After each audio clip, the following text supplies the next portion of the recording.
గాడ్సే గాంధీని ఎందుకు చంపాడు? సినిమా టైటిల్ వచ్చి 1948 అఖండ భారత్. దాని మీద ఫైట్ చేసిన ఆయనే గాడ్సే. 100 రూపీస్ నోట్ మీద ప్రతిరోజు ఆయన చూసి ఖర్చు పెడుతున్నాం. కానీ అలాంటి మనిషిని ఎందుకు చంపారు? మన అంత పెద్ద మహాత్ముడు అని పిలుస్తున్నాం కదా. ఏంటి అసలు ఈ Friday special? So main reason ఇది కూడా ఒక డిఫరెంట్ సబ్జెక్టే అండి. హాయ్ హలో నమస్తే, వెల్కమ్ టు ధాత్రి టీవీ. నేను మహాలక్ష్మి. ఈరోజు మనతో పాటు ఒక స్పెషల్ పర్సన్ అయితే ఉన్నారు. ఆయన ఏంటంటే ఇప్పుడు ప్రెసెంట్ డైరెక్టర్గా, యాక్టర్గా, డబ్బింగ్ ఆర్టిస్ట్గా, ఇంకా మిమిక్రీ ఆర్టిస్ట్, డిఓపి, ఇలా చెప్పాలంటే చాలా చాలా మల్టీ టాలెంట్స్ ఉన్నాయండి. ఆయనే ఈశ్వర్ బాబు గారు మన స్టూడియోలో ఉన్నారు. వారితో మాట్లాడదాం. సార్ నమస్తే. ఎలా ఉన్నారు? ఎలా ఉన్నారంటే మీకు చిరాకు రాదు కదా, ఎందుకంటే ఆర్జీవి గారితో వర్క్ చేశారు. ఆయనకి ఎవరైనా ఎలా ఉన్నారంటే చిరాకు పడిపోతుంటారు. లేదు అంటే ఏంటంటే ఎలా ఉన్నారు అనేది పర్సనల్ క్వశ్చన్ కదా.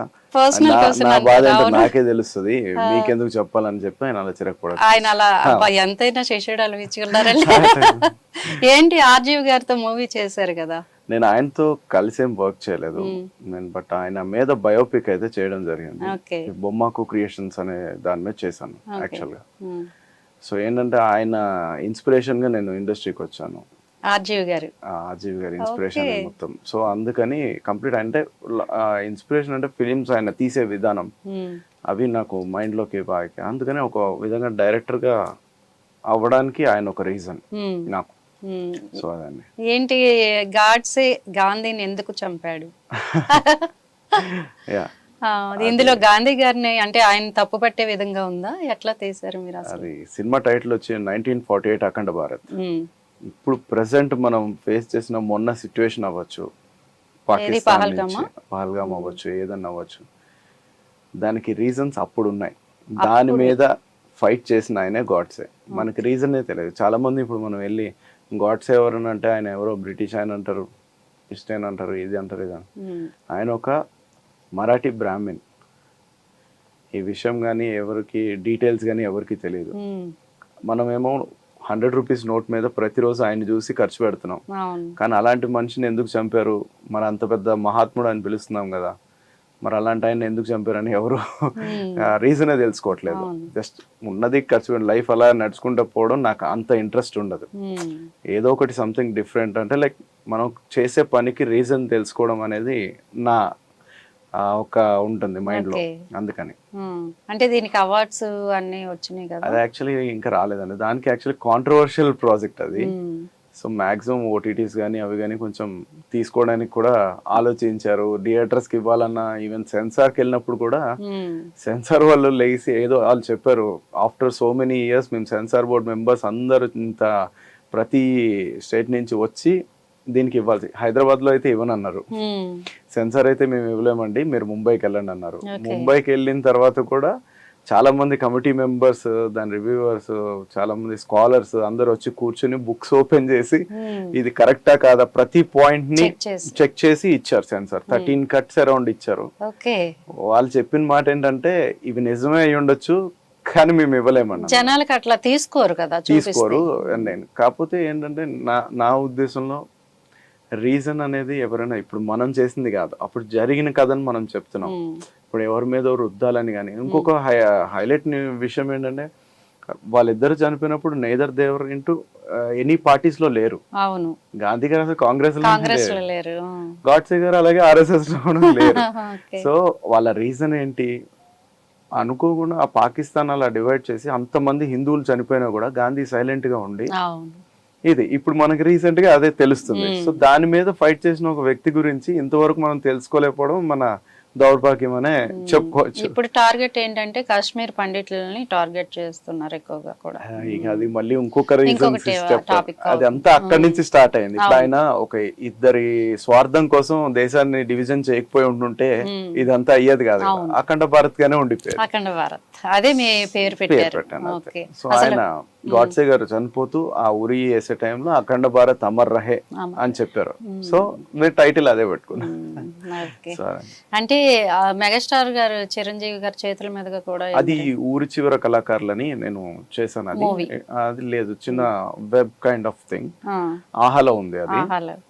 అది ఒక అంటే ఊరి చివర కళాకారులు అంటే ఒక ఈ శవాల దగ్గర డప్పు కొట్టుకునే ఒక వ్యక్తి గురించి. ఓకే. అప్పట్లో ఎలా ఉండేది వాళ్ళ సిచ్యువేషన్స్, ఊర్లోకి రానిచ్చేవాళ్ళు కాదు అట్లాగా. అలాంటి అతనికి వాళ్ళ అమ్మాయి చదువు మీద ఇంట్రెస్ట్ రావడం, ఓకే. సో ఆ అమ్మాయి కోసం అతను ఎంత తపన పడ్డాడు అనేది ఉంటుంది కథలో. ఆ అమ్మాయికి డాన్స్ నేర్చుకోవాలని ఉంటుంది. ఆ ఊరి చివరే కళలన్నీ మిగిలిపోయినాయి అప్పట్లో. ఎంత కళ ఉన్నా కూడా ఇప్పుడంటే సోషల్ మీడియా వచ్చింది, ఇన్స్టాగ్రామ్ లో వచ్చాయి, వెలివేతలు కూడా ఎక్కువగా ఉండేవి. ఆ దాని మీద సబ్జెక్ట్. దాని మీద 3 ఫెస్టివల్స్ లో ఫస్ట్ వచ్చింది. ఒకటి ఇంటర్నేషనల్ ఫిలిం ఫెస్టివల్, అది చిరంజీవి గారి చేతుల మీద, అల్లు అరవింద్ గారి చేతుల మీద వచ్చింది డైరెక్టర్ కి. సో నెక్స్ట్ వచ్చి కళాకారి ఫిలిం ఫెస్టివల్ కూడా సెలెక్ట్ అయింది, అది చాలా రేర్ అన్నారు, సో దానికి అయింది. నెక్స్ట్ దాదాసాహెబ్ ఫాల్కే అవార్డు కూడా వచ్చింది. సో అలా 3 దానికి వచ్చిందండి, ఊరి చివరి కళాకారులకు వచ్చింది. ఓకే, అంత మంచి స్టోరీ అది అయితే. అంటే చిరంజీవి గారి చేతుల మీదుగా అవార్డు తీసుకున్నప్పుడు మీరు ఎట్లా ఫీలింగ్? యాక్చువల్లీ ఆ టైంలో సడన్ గా వాళ్ళు పిలిచారు, ఫిలిం ఫెస్టివల్స్ అన్ని జరుగుతున్నాయి. సో నేను వెళ్ళలేకపోయాను, బట్ మా డైరెక్టర్ వెళ్ళారు. కానీ ఒక గర్వకారణం, ఇంకొక రీజన్, నేను యాక్టింగ్ చేయడానికి రీజన్ చిరంజీవి గారు. ఓకే, డైరెక్షన్ కి ఆర్జీవి గారు, యాక్టింగ్ కి చిరంజీవి గారు. ఓకే. సో ఒక పక్కన ఆయన సినిమా డైరెక్ట్ ఆయన మీద తీయడము, ఇంకో పక్కన నేను అంటే చిరంజీవి గారి ఇన్స్పిరేషన్ ఇంకొకటి ఏంటంటే ఇందిరా సినిమా టైంలో నేను ఆయన్ని కలవడం జరిగింది. అప్పుడు I think around 9th class something. So నేను 9th క్లాస్ టైంలో ఆయన దగ్గరికి వెళ్ళినప్పుడు ఆయన హ్యాండ్ నా మీద ఫోటో ఉంటుంది. అది మా ఫాదర్ అందరూ పేరెంట్స్ అందరూ వెళ్ళాం, అది అనుకోకుండా ఒక రిలేషన్ మీద వెళ్ళాం అనమాట.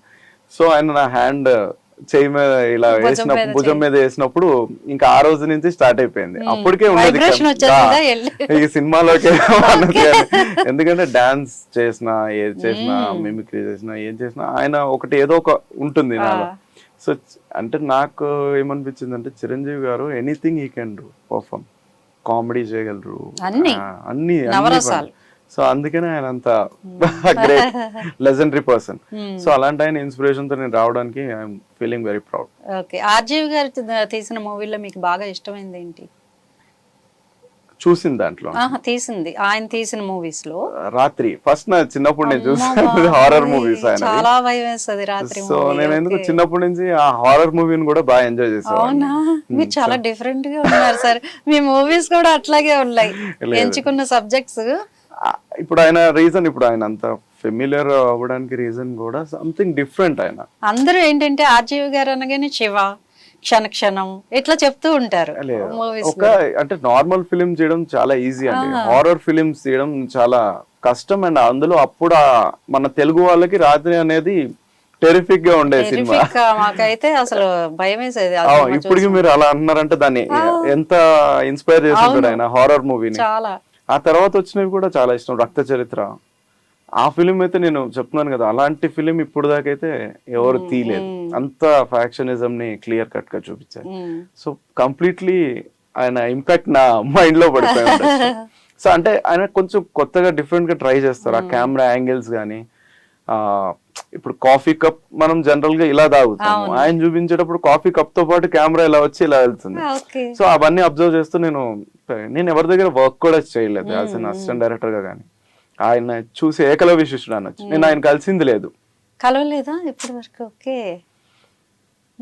ఆయన నా ఫోన్ నెంబర్ కూడా వన్స్ నేను మెసేజ్ పెడతాను, సో అండ్ సో ఫిలిం మీద ఇట్లా తీస్తున్నారంటే ఆయన మైండ్ లో బ్లాక్ చేసినట్టున్నారు. ఓకే. సో ఆయన జనరల్ గా అబ్బాయిలతో మాట్లాడుకోవచ్చు, ఎప్పుడో రేర్ కండిషన్స్ అబ్బాయిలను మెన్షన్ చేశారు ఇక్కడ. అవును, అందుకని సో అండ్ సో ఫిలిం నేను తీస్తున్నానండి నేను. సో ఆయన ఏదో బ్లాక్ చేసినట్టున్నారు నాది. సో నేను సరేలే అనుకున్నాను. బట్ ఏకలవ్య శిష్యుడు నేను ఆర్జీవి గారికి అయితే. ఇప్పుడు ఒక వ్యక్తికి ఉంటే ఫ్యాషన్ ఏంటంటే యాక్టింగ్ ఉంటుంది, లేదంటే డైరెక్షన్ ఉంటుంది. అట్లా కాదు, మీరు 24 క్రాఫ్ట్స్ లో ఏమున్నాయో అన్నిటిని టచ్ చేశారు.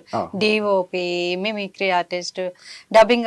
ఏంటి అసలు ఇంత 5 fingers లాంటివే, మొత్తం కలిపితే అన్నం నోట్లోకి వెళ్తుంది. సో యాక్టింగ్ ఎప్పుడు చేస్తానంటే నా బాడీ కరెక్ట్ గా అన్ని ఉన్నప్పుడు నేను యాక్టింగ్ వైజ్ నాకు తగిన రోల్ వచ్చినప్పుడు నేను I will go to acting. In mean well నేను చాలా ఫుడ్డీ, నేను వండుతాను, తినిపిస్తాను, Okay. తింటాను. సో ఆ టైంలో ఏంటంటే డైట్ మెయింటెనెన్స్ చేసే టైంలో డైరెక్షన్ చేస్తాను. సో అంటే నా దేవుడి గిఫ్ట్ అని చెప్పొచ్చు. నాకు అదర్ దాన్ దిస్ నాకు ఏది రాదు, సినిమా తప్ప ఏం తెలియదు. సో ఇన్ని టాలెంట్స్ నాకు దేవుడు ఇచ్చినందుకు నేను దాన్ని ఫుల్ఫిల్ చేసుకుంటున్నాను. నిజంగా గ్రేట్ అది. సో ఏంటంటే ఖాళీగా ఉండడం నాకు అసలు ఇంట్రెస్ట్. నాతో వర్క్ చేసిన వాళ్ళందరికీ ఓకే, తెలుసు. డైరెక్షన్ అప్పుడు డైరెక్షన్, యాక్టింగ్ అప్పుడు యాక్టింగ్, డబ్బింగ్. ఇప్పుడు డైరెక్షన్ చేసే టైంలో యాక్టింగ్ చేయడం కుదరదు, నేను కాన్సన్ట్రేషన్ మొత్తం దాని మీద చేస్తాను. యాక్టింగ్ చేసినప్పుడు డైరెక్షన్ లోకి involve. Okay, once story select చేసుకున్నానంటే ఇంకా దానికి కంపల్సరీ కట్టుబడే ఉంటాం. ఏ డబ్బింగ్ అంటారా, ఇన్ మీన్ వైల్ ఖాళీగా ఉండొద్దు లైఫ్. ఓకే, ఏది నా బాడీ పార్ట్స్ నాకు పని చేసేంత వరకు నేను ఖాళీగా ఉండడం అనేది నాకు ఇంట్రెస్ట్ ఉండదు. సూపర్. మీరు చాలా మందికి ఇన్స్పిరేషన్ కూడా. ఎందుకంటే ఇప్పుడు ఒక పర్పస్ వస్తారు, అది రాలేదే అని బాధపడుతుంటారు. ఇక్కడ ఏమైపోతుందంటే అండి, నేను చూసాను అంటే బిఫోర్, నాకు అది మరి చూడడం వల్ల నాకు మైండ్ లో కల ఉదయ్ కిరణ్ గారి ఇన్సిడెంట్ అవ్వచ్చు, ఏదైనా అవ్వచ్చు. సో కంప్లీట్లీ ఒక ఫీల్డ్ లో ఉండడం వల్ల నాకు అనిపించింది అది. నాకు ఉదయ్ కిరణ్ అంటే చాలా ఇష్టం ఉండేది. నేను కూడా ఫ్యాన్. సో వాళ్ళ యాక్టింగ్ వైజ్ రాలేదు ఛాన్సెస్ అని అట్లా ఉండిపోయి ఉండుంటే ఇప్పుడు నేను కూడా ఏదో ఒక రోజు అవునంతే. ఇప్పుడు నేను ఎల్కేజీ చదివి, అందరం ఎల్కేజీ చదివాం, అందరికి ఎల్కేజీ వచ్చు, అవును, స్టార్ట్ అయ్యొచ్చు. సో నాకు వచ్చింది మీకు కూడా వస్తుంది. Because of concentration missing maybe నాకు అన్ని వచ్చి ఉండొచ్చు. మీరు ఇంటర్వ్యూ యాంకరింగ్ చేస్తున్నారు, సో నాకు అది ఇంట్రెస్ట్ ఉంటే నేను అది కూడా నేర్చుకోవచ్చు. సో అబౌట్ ఇంట్రెస్ట్ ఎవ్రీథింగ్ అంతా. సో అందరం అది పాస్ అయ్యి వచ్చాం కాబట్టి ఇవి కూడా ఈజీ అందరికి.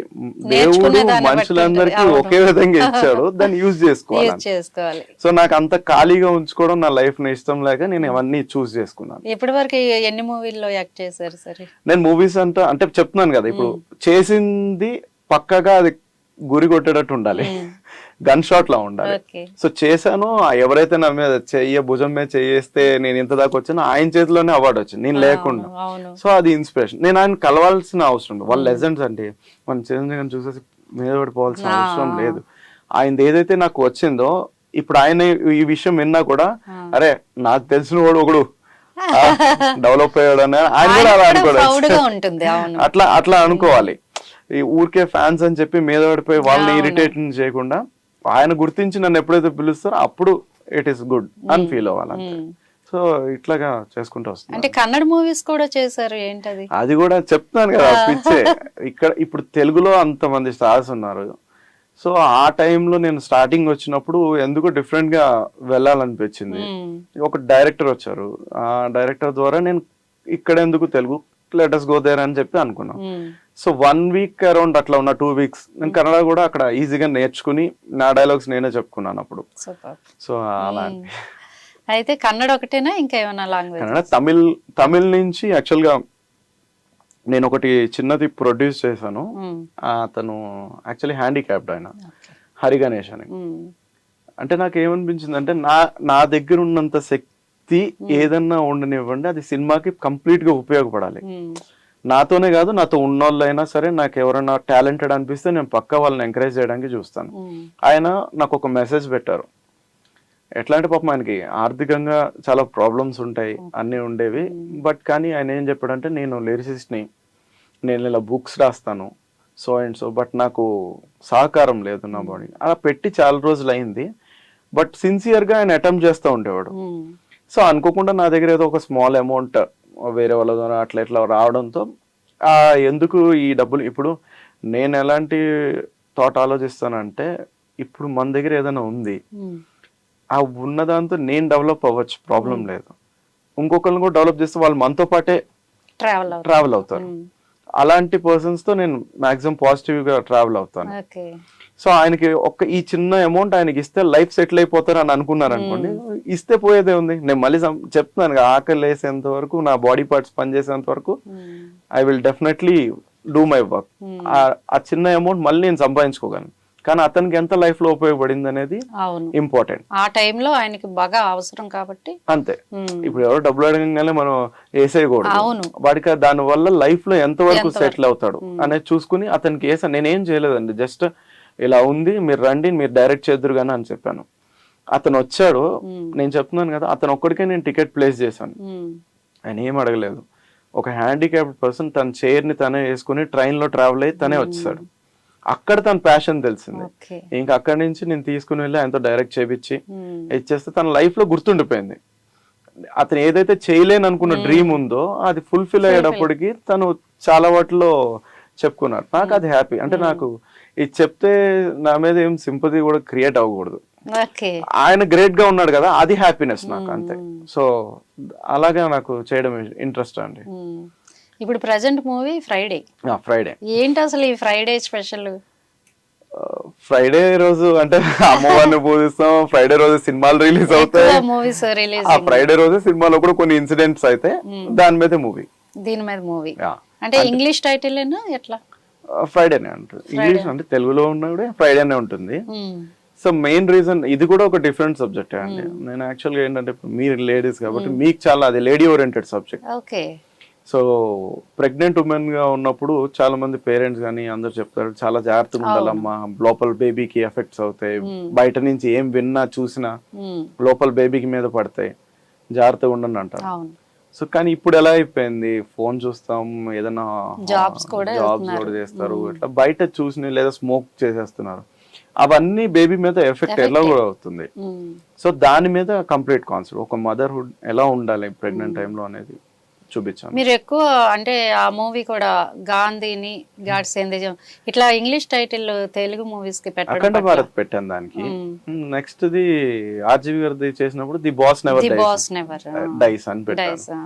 బికాస్ ఆయన ఇంపాక్ట్ ఎప్పటికీ చావదు. ఆయనకి ఏమైనా అయినా కూడా ఆర్జీవి అనేది నిలబడిపోద్ది. సో నేను అలా ఆలోచించి పెట్టా, ది బాస్ నెవర్ డైస్ అని చెప్పి. ఆయన ఎవరికైనా బాస్ లాగే కనిపిస్తారు డైరెక్టర్స్ కి. సో అట్లా. సో ఫ్రైడే టైటిల్ ఏంటంటే ఆ రోజు జరిగే ఇన్సిడెంట్స్ మీద. అంతే.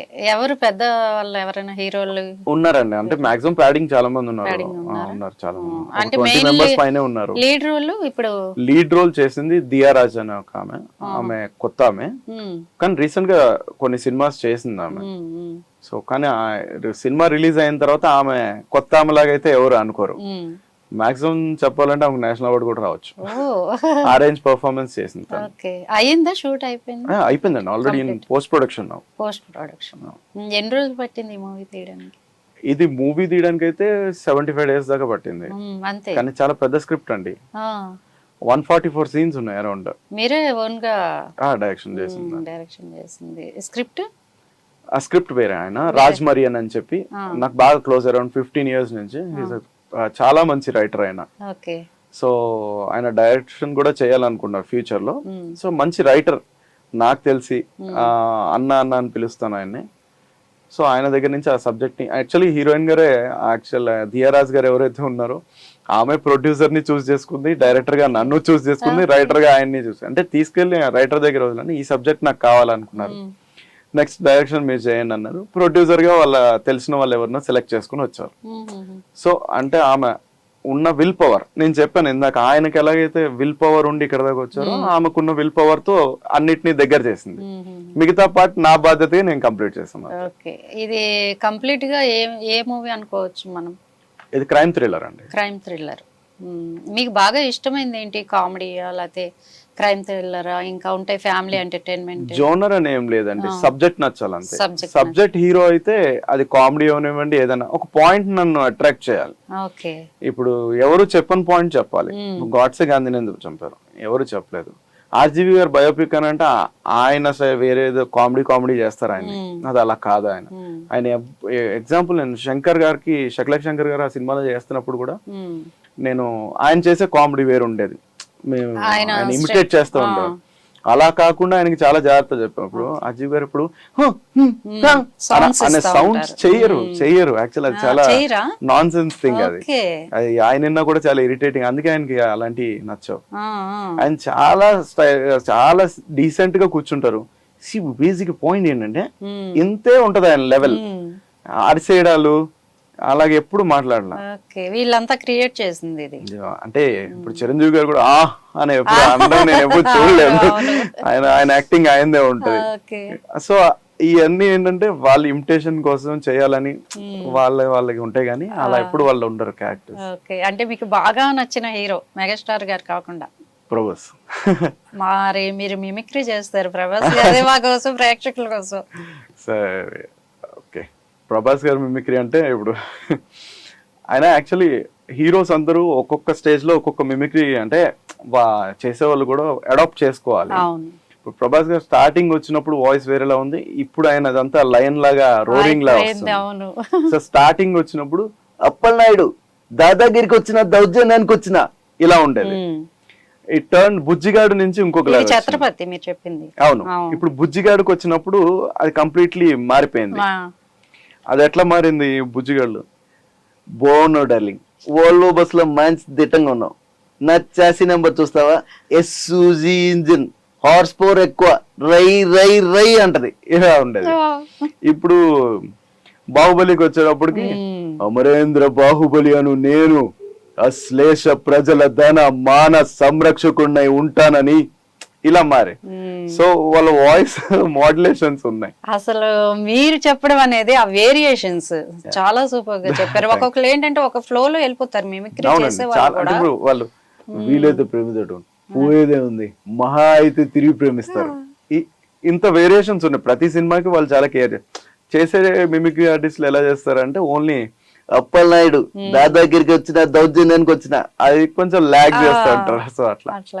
సో కానీ వాళ్ళ స్టైల్స్ చాలా వరకు మార్చుకుంటానే ఉంటారు. అది నేను అబ్జర్వ్ చేశాను. మోడ్యులేషన్స్ ఇచ్చారు ప్రతి సినిమాలో, ప్రతి మోడ్యులేషన్ వాళ్ళ బాడీతో పాటు వాళ్ళ వాయిస్ కూడా. ఇప్పుడు నేను చెప్తుంటే మీరే చెప్పేసిన సినిమా పేరు ఇది గుర్తుండిపోతాయి. కానీ వాళ్ళ వాయిస్ లు అన్ని మారినాయి ఫస్ట్ నుంచి. ఇప్పుడు మహేష్ బాబు గారు నిజంలో తీసుకుంటే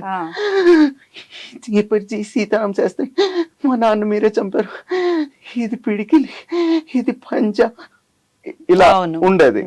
ఇప్పుడు కంప్లీట్లీ డిఫరెంట్ అయిపోయింది. సో ఇట్లా వేరియేషన్స్ అనేవి ఉన్నాయి. వాళ్ళతో పాటు వారితో వస్తున్నాయి. మీకు ఈ యాక్టర్ తో నటించాలి అన్న కోరిక ఏమైనా ఉందా? ధనుష్ గారు వావ్. ఈ మధ్య కాలంలో ఆయన నిర్మాతగా, దర్శకుడుగా ఆయన కూడా మీలాగా మల్టీ టాలెంటెడ్ గా వాళ్ళని చూసి మీరు అవుతారు. కరెక్టే. అది ధనుష్ ఫిలిమ్స్ అంటే చాలా ఇష్టం అండి. అంటే ఎందుకో తెలీదు, ఆయన చాలా న్యాచురల్ గా. వాళ్ళు ఏంటంటే అంత పెద్ద స్టార్ అయినా కూడా ఆయన ఒక పెద్ద సినిమా చేస్తాడు, హాలీవుడ్ కి వెళ్తాడు, బాలీవుడ్ కి వెళ్తాడు, మళ్ళీ వచ్చి చిన్న సినిమాలు కూడా చేస్తాడు. ఆ స్టైల్ ఆఫ్ మేకింగ్ అంటే ఒక యాక్టర్ గా నాకు అది చాలా ఇష్టం. అండ్ ఆయన యాక్టింగ్ కూడా మనం చాలా ఇన్వాల్వ్ అయిపోతాం సినిమాలో. ఒకప్పుడు ఆయన చాలా ఎక్కిరించారు కానీ నాకు అప్పటి నుంచి కూడా బాగా ఇష్టం. సో ఆయన ధనుష్ గారు, సూర్య గారు అంటే బాగా ఇష్టం. సో వాళ్ళిద్దరు బాగా ఇష్టం అండి నాకు. ఈయన పెట్టి సినిమా తీయాలి అన్న కోరిక ఉంటది కదా. నా డ్రీమ్ ప్రాజెక్ట్ అయితే అంటే సబ్జెక్ట్ వైజ్ నేను సెలెక్ట్ చేసుకుంది రామ్ చరణ్ గారితో. అది ఒకప్పుడు సినిమాకి సీక్వెల్ అది. సో వన్స్ ఛాన్స్ వచ్చినప్పుడు వాళ్ళకి చెప్పిన తర్వాత లేదండి ఇప్పుడైతే ఎందుకంటే అది చేస్తే చాలా పెద్ద ప్రాజెక్ట్. అది లైక్ మర్చిపోకండి అప్పుడు కూడా దాత్రి టీవీ డెఫినెట్ గా అండి. అదే దాత్రి ఛానల్ కి నేను మళ్ళీ వస్తాను. ఒకవేళ ఎన్ని హిట్స్ ఇచ్చినా ఫస్ట్ ఇక్కడికి వచ్చి ఇంటర్వ్యూ ఇస్తాను. Thank you. అంటే అసలు ఈశ్వర్ గారు ఎక్కడ నేటివ్ ప్లేస్? నాది విజయవాడ అండి. ఎక్కడ విజయవాడలో? 1 టౌన్. అంటే చదువు అంతా అక్కడే అయిందా? చదువు అంతా ఇలానే అంటే నేను యావరేజ్ స్టూడెంట్. బట్ అప్పుడు కూడా నా టీచర్స్ అందరూ కల్చరల్ వచ్చిందని అంటే ఫస్ట్ నా నేమ్ ఉండేది. డ్రాయింగ్ అవనివ్వండి, ఏదన్నా అవనివ్వండి, నా పేరు ముందు ఉండేది. సో అట్లా అంటే నా పేరెంట్స్ ఎంకరేజ్మెంట్ అని చెప్పాలి. అది మెయిన్ ఉండాలి. అంటే సినీ పరిశ్రమ అనగానే చాలా మంది భయపడుతూ ఉంటారు. నేను చాలా వరకు చెప్పొచ్చు, చాలా మంది parents I'm Born and brought up very rich అని. రిచ్ అంటే నా ఉద్దేశంలో మనీ కాదు. నా పేరెంట్స్ కూడా నన్ను రిచ్ గా పెంచారు. ఎలా అంటే వాళ్ళు టైం ఇచ్చారు. సింగిల్ సెకండ్ కూడా నన్ను మా పేరెంట్స్ ఎప్పుడు వదిలే. ఇప్పటికీ స్టిల్ మా మదర్ ఉన్నారు, ఫాదర్ లేకపోయినా ఆయన ఇంపాక్ట్ నా మీద స్టిల్ అలాగే ఉంది. నేను ఇంకా ఏ బ్యాక్గ్రౌండ్ సపోర్ట్ లేకుండా ఇంత ఇండస్ట్రీలో ఇన్ని చేసుకుంటూ వెళ్తున్నానంటే అది మా ఫాదర్ ఇచ్చిన బ్లెస్సింగ్స్. ఆయన బాడీ లాంగ్వేజ్, అది ఆయన మాట్లాడే విధానం. నేను ముందు సైలెంట్ అండి, చాలా ఎంత గట్టిగా మాట్లాడేవాడిని కాదు. ఆయన చనిపోయిన తర్వాత మేబీ అదంతా అడాప్ట్ అయిపోయింది నాలో. సో అలాగా. ఇంట్లో మీరు ఒక్కలేనా ఇంకా సిస్టర్? నేను ఒక్కనే, సింగిల్. మదర్ మీతో పాటు ఇక్కడ ఉంటున్నారు? ఉంటారండి, ఇక్కడే ఉంటారు మాతో పాటు. అంటే చెప్పలేదా మదర్, ఎందుకురా మనకి ఇవన్నీ, ఏదో జాబ్ చూసుకోవచ్చు కదా. స్టార్టింగ్ లో అంటారు కదండి అందరు అనేది, మదర్స్ ఎట్లయినా మా మదర్ అందులోనూ ఎప్పుడు 80s మదర్ లానే ఉంటారు ఇప్పటికి. Okay. స్టిల్ ఆ మొబైల్, నార్మల్ మొబైల్ వాడుతూ సింపుల్ మదర్ తాను, హౌస్ వైఫ్ తాను. అవి వంట వండడం పెట్టడం ఎవరైనా వస్తే ఇక ఆమె స్టైల్ అదే. సో వాళ్ళు అంటారు కానీ ఎంకరేజ్ అయితే మా మదర్ ఎప్పుడైతే 1948 అఖండ భారత్ సినిమా వచ్చి ఫస్ట్ టైం చూసిందో అప్పుడు ఆమె చెప్పింది ఇంత మంచి సినిమా తీశారు మా అబ్బాయి అని అప్పుడు ఫీల్ అయ్యారు. సో ఆ రోజు నుంచి ఆమె తెలుసు నేను కష్టపడేది చూస్తుంటది ఆమె. సో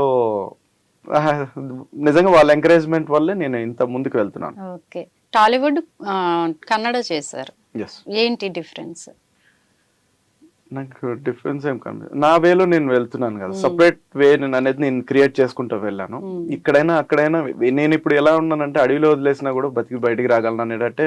అంటే మీతో మేమేం మాట్లాడలేము అట్లా అన్నప్పుడు, మేము అడగలేము కూడా. లేదు అంటే ఎక్కడున్నా మీ కరేజ్ అనేది మీరు నిరూపించుకుంటారు. ఇప్పుడు ఇక్కడ నుంచి అటు వెళ్తారు, అటు నుంచి ఆర్టిస్టులు ఇటు వస్తారు, అది మనం టాలెంట్ మీద డిపెండ్ అయి ఉంటుంది అంతే. అంటే ఇప్పుడున్న సినీ పరిశ్రమలో పాన్ ఇండియా సినిమాలు ఎక్కువగా వస్తున్నాయి, దీనిపై మీరు ఏమంటారు అసలు? పాన్ ఇండియా సినిమా అంటే తీసేసి దాన్ని అన్ని లాంగ్వేజ్ లో తీస్తే పాన్ ఇండియా అవుతుంది. సబ్జెక్ట్ ఎప్పుడైతే యూనివర్సల్ గా కనెక్ట్ అవుతుందో అది పాన్ ఇండియా. నా ఉద్దేశంలో అయితే అదే. ఇప్పుడు నేను తీసుకున్న సబ్జెక్ట్ కూడా మా మదర్ చెప్తున్నప్పుడు అది universal content, it can be released in all languages. So అమ్మ గురించి ఎవరైనా చూస్తారు, అట్లా ఎగ్జాంపుల్ చెప్తున్నాను. సబ్జెక్ట్ హీరో అయి ఉండాలి, యూనివర్సల్ కంటెంట్ అయి ఉండాలి, అప్పుడు ఇట్స్ ఎ పాన్ ఇండియా నా ఉద్దేశంలో. ఆర్జీవి గారు కాకుండా నచ్చిన డైరెక్టర్ టాలీవుడ్ లో? పూరి జగన్నాథ్ గారు. సరైన అంటే నాకు కలిసాను జస్ట్, అంటే ఆయన ఫిలిం రొమాంటిక్ వాళ్ళ అబ్బాయి రిలీజ్ అయినప్పుడు జస్ట్ మెహబూబా ఏదో లేదు రొమాంటిక్ మూవీ వచ్చినప్పుడు అవును ఆ నేను ప్రీమియర్ కి వెళ్ళినప్పుడు జస్ట్ అలా కలుసుకున్నాం అంతే. బట్ నాకు చాలా ఇన్స్పిరేషన్ ఆయన. యాక్చువల్లీ బిజినెస్ మ్యాన్ సినిమా చూసి నేను ఒక చాలా ఇన్స్పైర్ అయ్యి పడిపోతానే ఉంటే గ్యాప్ ఉండదు, మూవీ వెళ్ళిపోతా ఉంటుంది. ఇన్ని నేను చేయగలుగుతున్నానంటే అది కూడా ఒక ఆ సినిమా మెయిన్ రీజన్ అయి ఉండొచ్చు. ఆయన మేకింగ్ చేసిన హీరోస్ స్టైల్స్ కానీ అవి అసలు ఒక్కొక్క హీరో ఆయన చేసిన తర్వాత మొత్తం మారిపోతారు. సో అలాంటి డైరెక్టర్ నాకు చాలా ఇష్టం. ఓకే, అంటే పెద్ద డైరెక్టర్లు కాకుండా చిన్న డైరెక్టర్లు కూడా సక్సెస్ అయిన వాళ్ళు ఉన్నారు ఇప్పుడు ఈ మధ్య కాలంలో. ఎక్కువ కంచర్లపాలెం దగ్గర నుంచి తీసుకుంటే, అక్కడి నుంచి తీసుకుంటే చిన్న సినిమాలు కూడా హిట్ అయిన సందర్భాలు చాలా ఉన్నాయి. మరి అట్లాంటి సినిమా ఏమైనా ప్లాన్ చేస్తున్నారా? అలాగే ఇప్పుడు మనకి ఓటీటీ సోర్స్ బాగా ఉంది, వీటిపై కూడా మీరేమంటారు? ఓటీటీ సోర్స్ మంచిగానే ఉంది. సినిమాలు ఏంటంటే చాలా మంది పాపం తెలియక ఓటీటీ ఉంది కదా అని చెప్పి తీసేసుకోవడం చాలా ఇబ్బంది పడుతున్నారు బయట. మా సినిమా ఓటీటీలో రిలీజ్ అయిపోద్దని ఏదో ప్రొడ్యూసర్ ని బ్లేమ్ చేసి అట్లా వాళ్ళని మ్యానిపులేట్ చేసేసి సినిమాల్లోకి తీసుకొస్తున్నారు. వాళ్ళు పాపం ఏ విలేజ్ లోనో ల్యాండ్లు అమ్ముకుని తీసుకొస్తున్నారు. డైరెక్షన్ అవి చూడకుండా వీళ్ళు ఎలా చేస్తారని కూడా తెలియదు. చెప్పారు సరే సినిమా అంటే అందరికీ సరదా ఉంటుంది వచ్చేస్తున్నారు. దానికి ఒక పర్టికులర్ ముందు నుంచే అప్రూవల్స్ అన్ని తీసుకుని అందరూ ప్లాన్డ్ గా వెళ్తే చాలా బాగుంటుంది అనేది నా ఉద్దేశం. ప్యాడింగ్ అంటే చాలా మంది మిస్టేక్ చేస్తున్నారు, సినిమా క్వాలిటీ లేకుండా ఏదో ప్యాడింగ్ పెట్టేసాం సినిమా మాది ఓటీటీకి వెళ్ళిపోద్ది అని ఏం లేదు. కొత్త వాళ్ళతో తీసిన సబ్జెక్ట్ మేకింగ్ చాలా బాగుంటే పెద్దోళ్ళైనా వచ్చి సపోర్ట్ చేసి దాన్ని ముందుకు తీసుకుని వెళ్తారు. ఎందుకు దిల్ రాజు గారు ఫస్ట్ ఎంకరేజ్ చేస్తుంటారు అట్లాంటి ఫిలిమ్స్ అన్ని. అల్లు అరవింద్ గారు ఉన్నారు. ఇప్పుడు మీరు చూస్తున్నట్టయితే అరవింద్ గారు చాలా మంది కొత్త వాళ్ళ దగ్గర కూర్చుని ఇంటర్వ్యూస్ చేస్తుంటారు. ఆయన సినిమా కంటెంట్ ఉంది అనుకోండి వాళ్ళే పుష్ చేస్తారు దాన్ని. ఎట్లా నేను చూసిన వాళ్ళు సిద్ధు జొన్నల గడ్డ వీళ్ళంతా అట్లా వచ్చిన వాళ్ళే, అంతే టాలెంటెడ్ అండి, టాలెంటెడ్. ఎప్పుడు గుర్తించాలి ఆ పాయింట్ ని. సో అట్లా ముందు నుంచే చేసుకుంటా వస్తుంది. నేను మాక్సిమం ఏంటంటే నాకు ఛాన్స్ వచ్చినా I will go with new comers. పాత వాళ్ళని యాడ్ చేసుకుంటూ కొత్త వాళ్ళతోనే వెళ్ళాలనేది థింగ్. ఎందుకంటే నా టైమింగ్ కి వాళ్ళు వర్క్ చేయాలి, వాళ్ళ టైమింగ్ కి నేను ఉండలేను. అందుకని అయితే ఇప్పుడు టాలీవుడ్ అనేది ఏపీకి వెళ్ళిపోతే బాగుంటుందని చాలా మంది మేము ఇంటర్వ్యూలు చేసినప్పుడు పెద్ద పెద్ద వాళ్ళు చెప్పారనమాట. మీ ఒపీనియన్ ఏంటి? ఇట్స్ జస్ట్ పొలిటికల్ వార్ అండి, అంతే. ఎక్కడున్నా ఒకటే. ఇప్పుడు ఆంధ్రాకి వెళ్ళిపోయినంత మాత్రాన మారదు, ఇక్కడ ఉన్నంత మాత్రం అందరూ మనోళ్ళే. ఇప్పుడు ఇక్కడ ఉంటున్నా నేను హైదరాబాద్ లో, నేను రోజు అందరిని ఇక్కడ కలుస్తాను. అతను సపరేట్ తెలంగాణ నేను ఆంధ్ర అని ఎప్పుడు లేదు. మా డాడీ ఏమో విజయవాడ ఆంధ్రాలో ఉన్నాం మేమంతా. మా అత్తయ్య వాళ్ళందరూ తెలంగాణలో ఉన్నారు చిన్నప్పటి నుంచి. వాళ్ళ ఆధార్ కార్డ్స్ అన్ని తెలంగాణ ఉండి మా ఆంధ్ర. ఇప్పుడు వాళ్ళ మా అత్త తెలంగాణ, నేనేమో ఇట్లా అని అనలేను కదా, వాళ్ళ నా రిలేటివ్స్. సో పెరిగింది చిన్నప్పటి నుంచి ఇక్కడ అక్కడ. వాళ్ళు ఏంటంటే డివిజన్ అయింది, మనం దాన్ని ఏం చెప్పలేము. సో అందరూ మన వాళ్ళే అనుకుని వెళ్ళడమే. ఇక్కడ ఉన్న ఒకటే, అక్కడ వెళ్ళిన ఒకటే. కాకపోతే ఏంటంటే అన్ని ప్లేసెస్ ని స్టోరీకి తగినట్టు చూపించుకుంటూ వెళ్తే బాగుంటుంది. మీరు ఇప్పుడు డైరెక్షన్ చేస్తున్నారు కదా, కొత్తగా టెక్నికల్ గా ఏం వాడుతున్నారు ఏంటి? అది నా సీక్రెట్ కదా, మాకు సీక్రెట్ కదా. అయితే కొత్త టెక్నాలజీస్ మొత్తం వస్తుంది. ఇప్పుడు ఈ సినిమా ఫ్రైడే కూడా నేను ఫస్ట్ టైం అది నానో ప్రైమ్ లెన్స్ అని ఒకటి లాంచ్ అయింది. ఇమీడియట్ గా ఈ సినిమాకి వాడాలి. నేనంటే రెగ్యులర్ గా అందరూ వాడేలాగా నేను ఇప్పుడు చేయను. నేను అంటే బయట సినిమాలకి ఏం వాడుతున్నారు హాలీవుడ్ లో ఆలోచిస్తాను. ఇదే ఎందుకు, ఇప్పుడు చాలా వాటికి ఎలక్ట్రానిక్ వాటికి ఎక్స్పైర్ అయిపోతాయి. నెక్స్ట్ ఫ్యూచర్ ఏం చూస్తుంది అనేది మాత్రం పక్కా ఆలోచించే చేస్తాను. సో ఆ లెన్స్ లాంచ్ అయిన ఇమీడియట్ గా నాకు కెమెరామెన్ దానికి చేసిన ఆయన పృథ్వీ అని ఉన్నాడు, తను రిఫర్ చేశాడు, ఇలా అయితే బాగుంటుంది, ఈ లెన్స్ తో వెళ్దామన్నా. అతను కూడా కొత్త, ఫస్ట్ టైం ఈ ఫిలిం తోనే రాబోతున్నాడు. కానీ ముందు తను చాలా ఆల్బమ్ సాంగ్స్ చేశాడు. సో అతను కొత్త టాలెంట్ ఎంకరేజ్ చేయాలనిపించింది, తన్ని ముందుకు తీసుకు తను ఏం కంఫర్ట్ నువ్వు దేంట్లో ఇమీడియట్ గా అరౌండ్ 40 lakhs దాకా అట్లా అయింది. కొనేసాం, ఈ సినిమా మీదే అప్లికై చేస్తాం. మ్యూజిక్ అయితే తన బెస్ట్ ఫ్రెండ్ అండి. ఎలా అంటే మేము బ్రదర్హుడ్ టైప్ అన్నమాట. ప్రజ్వల్ అని చాలా బాగా ఫేమస్ అయింది సాంగ్ ఈ మధ్యన, ఆ మదర్ మీద. After so many days, Raghuvaran BTech, Bichagadu ఇలాంటి మూవీస్ తర్వాత మా సాంగ్ కూడా బాగా వెళ్తుంది. నిన్న మా ఫ్రెండ్ కూడా ఫోన్ చేశాడు, తను భీమవరం చదివి అభి అని, తను జబర్దస్త్ లో అట్లా ఉంటాడు, క్రేజీ అభి అని తన పేరు. అభిగా క్రేజీ అభి అని ఉంటాడు. పిల్లల షో వచ్చింది కదా మా టీవీలో, దానికి ట్రైనింగ్ తనే ఇచ్చాడు అన్నమాట పిల్లలందరికి. సో అతను చెప్పాడు అన్నమాట, డార్లింగ్ నువ్వు కొట్టేశావు డార్లింగ్, సాంగ్ ఎక్కడో ఏదో ఊరు దగ్గర ఉన్న అమ్మాయి వాళ్ళ మదర్ బర్త్డే కి ఆ సాంగ్ పెట్టిందన్న. నా కాలేజ్ మేట్ ప్రైవేట్ లో పెట్టుకుంది, కానీ స్టేటస్ వాట్సాప్ లో, నా ఫ్రెండ్ కాబట్టి చూసాను, వాట్సాప్ లో నేను తీసి పంపుదామంటే లేదు, స్క్రీన్ రికార్డ్ చేసి నాకు పంపారు. సో నాకు అక్కడ దాకా రీచ్ అయినందుకు ఐ ఫెల్ట్ వెరీ హ్యాపీ, చాలా హ్యాపీ ఫీల్ అయ్యాను. అంటే మనం చేసిన పని జెన్యూన్ గా అటెంప్ట్ చేస్తే ఎక్కడ దాకా రీచ్ అవుతుంది అనేది అర్థమైంది. ఫలితం అనేది తప్పకుండా వస్తుంది. ఓకే ఈశ్వర్ గారు, మీరు ఇంకా మంచి మంచి ప్రాజెక్టులు చేయాలి. All the best, all the best. Thank you very much. Dhatri channel వారికి thank you very much. So చూసారు కదండి, ఇలాంటి మంచి మంచి ఇంటర్వ్యూస్ తో మేము ముందుకు వస్తూ ఉంటాం. చూస్తూనే ఉండండి ధాత్రి టీవీ.